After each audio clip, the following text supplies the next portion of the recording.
I'm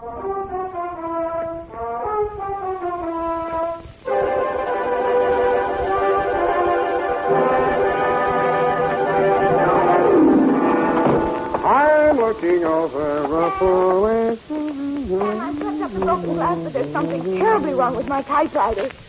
Looks okay to me. Those old models stand up, Eph. They don't make them like that nowadays. Well, I should hope they don't. Somebody shot it. SQP again. No, the alphabet is all right, Sam. It's just the one key. One missing? No, but it's bent. This one right here, Sam. Look here. The at and cent. That makes sense. You won't need it for this one. Come on in. Oh. Sam, wasn't I smart? I got the answer right away. The answer to what? That to which you referred to, Sam, is the whole ghastly riddle. SQP, to be exact. Well, I was tired. Of course you were. And besides, I was right here where I can see it, right out the window. See, the neon sign, Sam, over the Misty drugstore. See? Right there. Stability, quality, purity. And a blink. Say. Wasn't I smart, Sam? Wasn't I? Yeah, of course you were. But that isn't quite the answer. Well, then what is that? It's to Detective Lieutenant Dunne, Homicide Detail, San Francisco Police, from S. Spade, Life N. 137596. Subject, the SQP caper. The minute she walked into my office, I smelled trouble. But it also smelled like $50 an ounce. She was small and brunette. Her eyes were large, appealing, and moist. But her pitch was disappointing. And now I realize that what he really came to San Francisco for was to be with her. This isn't the first time, Mr. Spade. There have been others. I don't know who this woman is, and I don't care. This time I intend to do something about it. They're registered at the Belvedere Hotel, and I want you to go with me and... Just a moment, Mrs. Pierce. Yes? I think I know what you're leading up to. You want a detective to go with you and be a witness so you'll have grounds for divorce. Is that it? Yes. I can't go on any longer with a man I can't trust. Oh, it's so humiliating. Mrs. Pierce, please, I do sympathize with you. Honest, I do, but I can't take the job. After I poured out my heart to you, exposed myself. Oh, now, please, it's not as bad as that. It happens every day. It's just that I don't take divorce cases. But I do know a detective who might help you. You'll be much better off with me. But I'm sure I'd feel much better with you. Maybe after your divorce, Mrs. Patricia. My friends call me Pat. All right, Pat. I'll see what I can do. Belvedere Hotel. Good afternoon. Tiny Stover on duty. Tell him Sam Spade. Just a moment. Who is he, Mr. Spade? Friend of mine. House detective at the Belvedere, but he likes to pick up an extra fee now and then. Sam? Tiny? Sam? Tiny? Sam? Roger. Who? Look, Tiny, I'll stop if you will. Oh, Sam. Yes! What's with you? Yeah, about a guest in your register. Pierce, Donald, Mr. and Mrs. Oh, yeah, sure. Clerk gave you the high sign on here. Pierce, yeah. Checked in alone, but registered for both, Sam. Said the wife would be along later, but it's okay. She finally got here. Yeah? Well, his wife is in my office now. Huh? She wants to crash the party. Oh, I get it. Want the job? Well, Sam, I can't take it for a private fee. It's against the house rules, you know. Oh, too bad. Oh, wait, Sam. I go off duty in half an hour. Maybe I could do it incommunicado, huh? Send her around, Sam. Okay, Tiny, will do. Will he help me, Mr. Spade? Yeah. Ask at the desk for Tiny Side, but don't let that put you off. He's an all right guy. Oh, thank you, Mr. Spade. You've been very kind. Goodbye. Good luck. Sam, what happened? Why did you leave so quickly? For the same reason you shouldn't have let her in the first place, Effie. There was a divorce job. Oh, but Sam, she looked so refined and all. And being the first of the month, I thought you might take exception. I do. Of course, you know best, Sam. But it seems to me you might welcome a little change now and then. I know you feel it's underneath you, but it's such nice face work, and between 9 and midnight alone you could... Effie, there are 2 words for that kind of work. What, Sam? Never mind.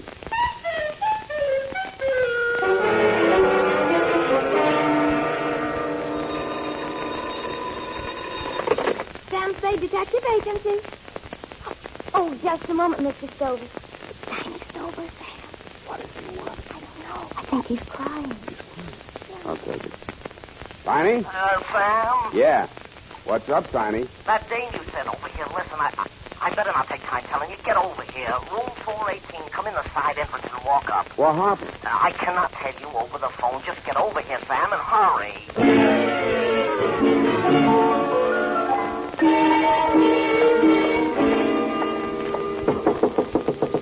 me, Tiny. Sam, open up. Oh, come in, Sam. Sort of ease in, will you? He's lying in the way of the door. The first thing I saw as I squeezed through the narrow crack of the door was the brunette that had visited my office that afternoon. She was handcuffed to a chair, and a gag had been stuffed into her mouth. Tiny's frightened eyes shifted uneasily from her to the body on the floor. What kind of a caper is this? You'd better tell me, Tiny, what happened. Who handcuffed her to the chair? I did. We broke in just like it says in the book, only there was no dame here, just him. He starts to jump the wife, and I grab him. The next thing I know, he's got my gun. I try to twist it out of his hand. The next thing I know, bang. He's right where he's laying now, and he's dead. Next thing I know, the dame is grabbing for the phone and screaming that I murdered him. That's when I decided I'd better shut her up for a while so you and me can compare notes on this thing. Well, first we better get some notes to compare. Now, listen, Pat, I'm going to pull this gag out of your mouth, but if you start screaming, it's going right back in. Get it? All right. Now let me out of these handcuffs. We'll get around to that. Now, first, I want to put you straight on something. I know that Tiny here went into this on the level, which is more than I know about you. So if there are any angles in this caper besides the story you told in my office, let's have them now before the cops get here. All right. I lied to you. I never saw this man before in my life. Shut up, Tiny. Go on. I was hired by a man named Christopher. He advertised for a photographer. He said he specialized in photographs for legal evidence, and this man Lombard's wife wanted a divorce. Mm-hmm. I didn't want to do it at first, but the pay was good, and he said it was good experience for newspaper work, which is what I want to do. So I took it. Why didn't you tell me that in my office? Those were his instructions. He said that's the way they did it. And any detective would understand. Mm-hmm. And I was sure you did when you wouldn't take the job. Hey, wait a minute. I don't get it, Sam. Is she some nut or something, or is she just dumb? I guess I'm just dumb. No comment. Let's get some facts. Your name? Patricia Vane. My friends call me Pat. That part of my story was true. I studied photography at Berkeley. And... Yeah. Now, this guy that hired you. Well, he has an office in the Fidelity Building, where all the divorce lawyers are. Full name? Calvin Christopher. It says on his office door, Public Relations Counsel. That's room 842 in the back. You ain't swallow, Miss Yarn, are you, Spade? Tiny, go sit down. I didn't say nothing. Check. Now, Pat, is this your story? You and Tiny came in here together. Lombard jumped you. Tiny grabbed him. There was a scuffle, and a gun went off. Yes. I just opened my purse to take my camera out. Where's the camera? I don't know. It's in the excitement. Oh, that looks like it over there. Over there by the phone. Be careful. There's some exposed film in it. It might have a clue. What did you shoot? Oh, some fishing boats. And one I sneaked of Mr. Christopher himself. And some action shots of what just happened here. Do you think the police will confiscate my camera? No, I will. I saw it first. Hey, Sam, where you going? I'm going to do some fishing. Sam, you can't leave me holding the bag. You got me into this. You want to get out, don't you? Yeah, but... Okay, keep me in the clear. You'll have somebody working for you. I felt like a cad, Dunne, but there was nothing I could tell you that they couldn't tell better as eyewitnesses, so I left them there to face you and your homicide boys alone. My first stop after leaving the Belvedere was Ledkin's Lightning Photo Finishes, where I left Pat's camera and film. Then I mushed across town to the Fidelity Building. It said on the door, sure enough, room 842, Calvin Christopher, Public Relations Counsel. Well, sir, what can I do for you? You, Calvin Christopher? I am. I'd like to ask you some questions. Detective? You hired a girl named Patricia Vane to take some pictures in the Belvedere Hotel, right? Why, no. I advertised for a photographer, but so far no applicants. What do you need a photographer for, Mr. Christopher? Well, that, sir, with all due respect, is none of your business. There's nothing illegal in advertising for a photographer. And if I had employed one, I would tell you so. That's a straight answer. Then your story is that you did not employ Miss Vane and that you have no knowledge of her. That is my story. The girl's story is that she was here in this office and even snapped a picture of you. That film is being developed now. Still want to stick with that statement? Look, friend, you do not have to be acquainted with the person in order to have your picture taken by her. Or her, as the case may be. I know that, but if your picture shows in that film, I'll know you're lying. Mind if I use your phone? Thanks.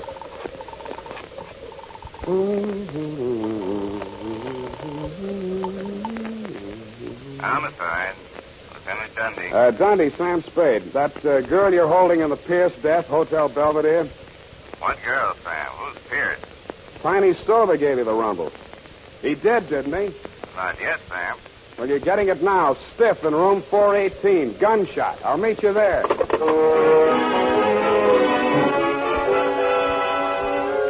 And I did. I won't dwell on that part of it, Lieutenant Deere. You were cross with me, and I didn't blame you.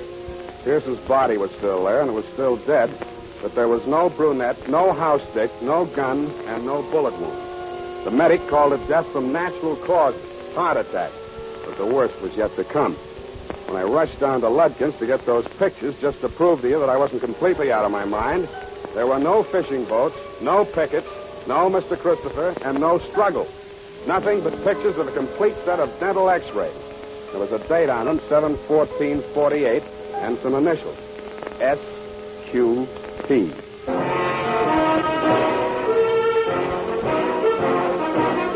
The United States Armed Forces Radio Service is presenting the weekly adventure of Dashiell Hammett's famous private detective, Sam Spade.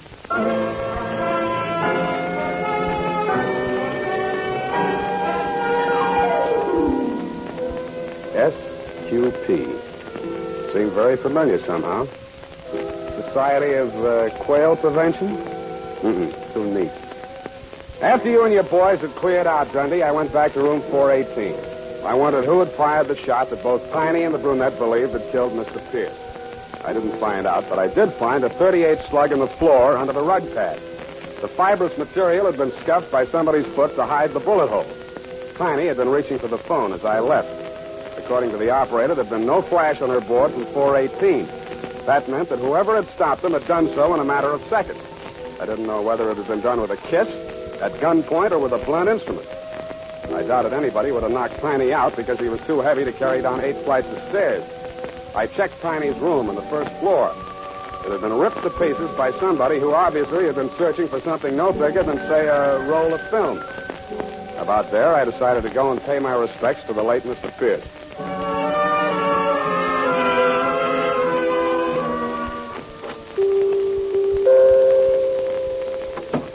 Good evening, sir. I'm Converse Effie. You never remember me, do you? Was it in connection with the columbarium? No, we decided against it. Oh? Which was your dear departed? Pierce. Donald Pierce.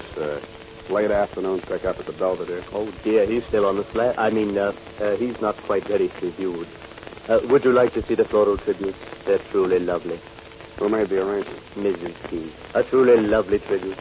Small but perfect. A heart-shaped wreath with their initials intertwined. DP from FP. P.S., that isn't SQP. No, sir. The middle initial is usually omitted. That is, if desired, in the 3250 tribute. Of course, I'll joke it. By Jove, I do remember you. The detective, Mr. Spade. Good heavens. Foul play in regard to our Mr. P? I'm not sure, Mr. Etheridge, but maybe you can help. These x-rays. Could you check and see if they're his? Why, surely. Oh, dental x-rays. Needn't spend the time. No use? No teeth. A completely dentured subject. For a good 10 years, I would say. Oh, pardon me. Something, madam. I'm Sandra Pierce. I've come to Oh, see about yes, the ring. if you'll just wait. Do you know Mr. Spade? Oh, they told me at the hotel. Very fortunate that you're here, Mr. Spade. Well, I'll go and see how things are backstage. I'll see you later. Oh, these awful things that people must go through when death comes. No, it's not pleasant. Were you married long? 2 years. We were married in prison, you know. What? I suppose it couldn't be a surprise to me. We both knew it could happen at any time. You mean he'd been sick quite a while? Yes, coronary effusion. Heart trouble, huh? And you agree that's what killed him? I agree that... Do you have any reason to think otherwise, Mr. Spade? Well, I think you know more about it than I do. His physical condition? Let's start with yours. How are your teeth? I don't understand. These your x-rays? What? Oh, good heavens, no, this is a man's mouth. Where did you get these? What are they supposed to mean? I think they mean blackmail. Teeth and fingerprints are two of the best identity clinchers. These initials, SQP, could be Sandra something Pierce. They yours? No. Do the initials SQP mean anything to you? Well, only I thought, of course, the prison. The what? San Quentin prison. San Quentin. Oh, I've been stupid. That's what you meant, married in prison. Of course, I thought you knew. Ronald was head of the prison dental laboratory there for 11 years.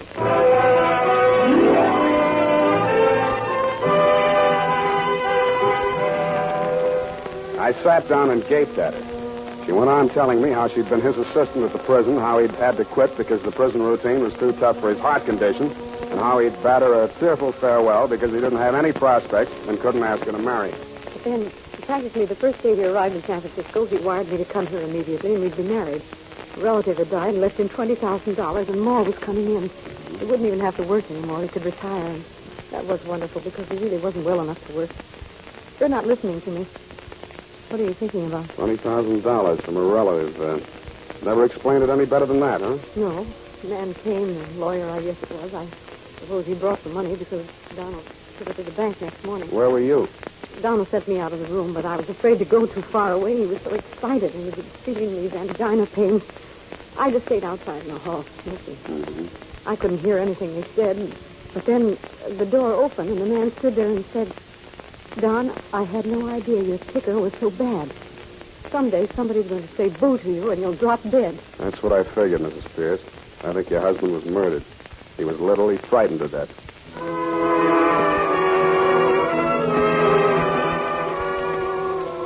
I had almost all of it now. Just a name and a number were missing, and I thought I might have them in my office under SQP. There was a light showing in my outer office as I came down the hall. It went out as I turned the doorknob. Stop right where you are. I've got a gun. That you, Pat? Oh, it's you, Sam. You were so long, I thought you'd never... Hey, don't do that. Here. Come on, honey. Don't give up like that. Here. Like this. What happened? Oh, I'm so tired. My ankle, I think I broke it. I jumped out of the car. Let's see. I think it's just a sprain. Christopher's car? We were in the back. He slowed down on the ramp. There was something stuffed in my mouth. I couldn't make a sound. What's funny? I'm sorry, baby. You seem to have spent the entire day bound and gagged. I'm sorry. Go on. Oh, after you left us in that awful hotel room, he came in, and he was furious. Wanted to know why we had spoiled everything by letting the gun go off, even though Mr. Stover explained that it was only accidental. Yeah? And then he started laughing and said he was only fooling, and he would take charge. So Mr. Stover left. And then Mr. Christopher held a gun on me and took me down the hall to another room. He pushed me in there, and then he tied me to a chair and put the gag in me. I'm sorry, honey. So he let you cool off in there until it got dark enough and late enough to get you downstairs and in the car without attracting too much attention. You say he was heading over the bridge to Oakland, huh? Yeah. Why are you shouting so? I guess I'm just excited. And I was. But not over Pat's story. It was something I'd just seen. The shadow of a man against the frosted glass of my office door. I went on talking, I hope loud enough for him to hear every word I said.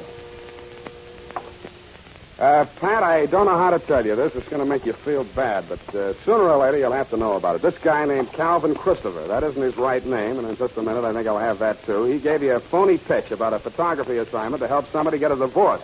But what he had in mind from the beginning was to use you as a murder weapon. Me? A murder weapon? You and whichever detective happened to go there with you. You see, Pierce was a blackmailer. He'd been a dentist at San Quentin, and who did he run into one day here in San Francisco but an escaped con whose teeth he had worked on, and of whom, by happy chance, he had a complete set of dental x-rays. This con bought the x-rays from him for $20,000. He's still at large and thinks he's safe now that Pierce is dead. But what he doesn't know is that Pierce took snapshots of the x-rays before he turned the originals over. The cameras got switched, and I have the x-rays right here. Look at them, sweetheart. What are you... Get down, lie flat.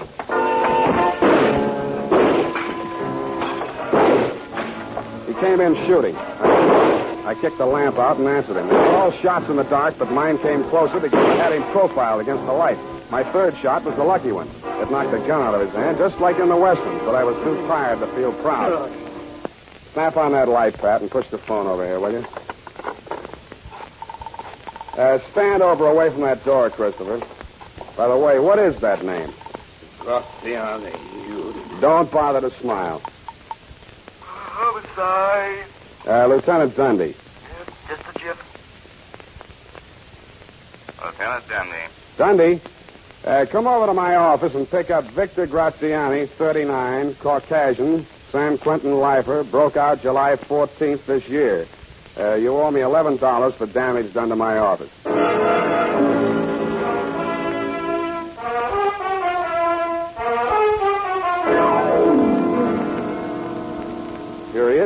End of SQP. Oh. Sam Spade Detective Agency. Oh, yes, just a minute. He's right here. It's Mr. Tiny Stover, Sam. Hello. Sam? Tiny? Sam. Who? Tiny. No Tiny here. Can I call you back? Sam. Ain't you interested in what happened to me? I got a clue, Sam. What were those initials again? SQP. That's it, SQP. I'm here now. Where? Seymour Kelly's pool room. Seymour Kelly's pool room? Yeah. Look, Tiny, don't even you realize that Kelly isn't spelled with a Q? Since when, Sam? Kelly is without a Q. Oh, no, Sam. I think you must be wrong. He's chalking up now. His shot's coming up. Good night, Tiny.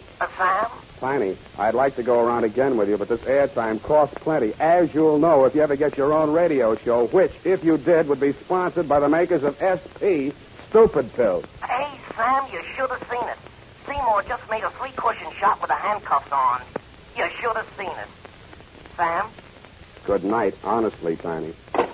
Anything for me, Sam? Just go type that up, sweetheart, and have it back in exactly 34 seconds. I'm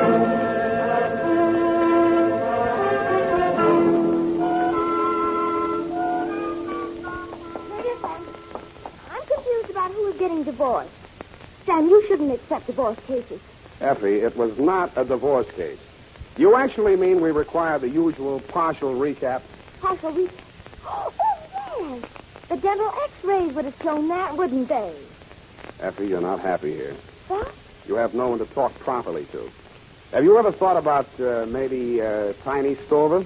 Oh, thanks. A lonely man, Effie. All these evenings free. Forced to pool rooms for diversion. Sweetheart, you could take him away from all that snooker. Oh, thanks. I could fix it up for you with Tiny. Thanks. Come here, sweetheart. Has anyone ever told you how lovely you are? You know what always happens when you get me mixed up. I just... No. My earrings caught in your sleeve. Well. Say, I'll let you stay out another week. Quite, Sam. Thanks for everything. Forget it. Good night, Sam. Good night, sweetheart.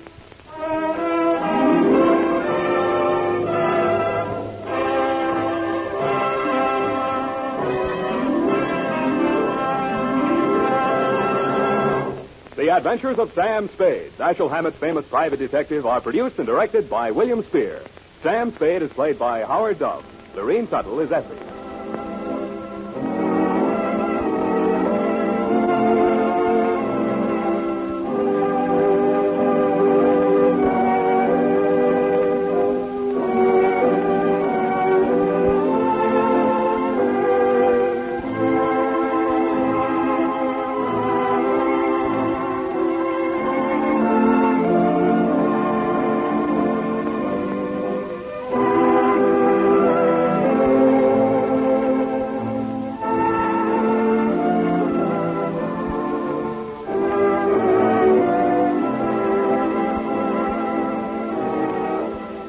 The Adventures of Sam Spade, Private Detective, is a presentation of the United States Armed Forces Radio Service, the voice of information and education.